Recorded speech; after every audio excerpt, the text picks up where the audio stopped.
అందరికీ. అందరూ బాగున్నారా అండి? ఈరోజు నేను చికెన్ బిర్యానీ ప్రిపేర్ చేస్తున్నాను.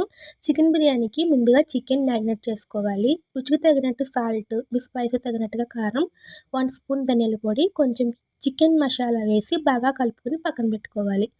బిర్యానీకి ముందుగా స్టవ్ ఆన్ చేసుకొని కుక్కర్ పెట్టుకొని కుక్కర్ హీట్ అయిన తర్వాత నెయ్యి కూడా వేసుకొని హీట్ అయిన తర్వాత మరొకసారి ఆయిల్ వేసుకోవాలి. ఆయిల్ కూడా హీట్ అయిన తర్వాత బిర్యానీ స్పైసెస్ అన్నీ వేసుకోవాలి.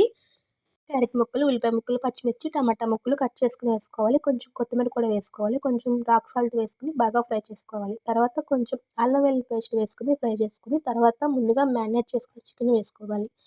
15 మినిట్స్ ఫ్రై చేసుకోవాలి. తర్వాత బిర్యానీ రైస్‌ని వేసుకోవాలి. నేను రైస్ తీసుకున్నాను. 5 లోటాల వాటర్ పోసుకున్నాను.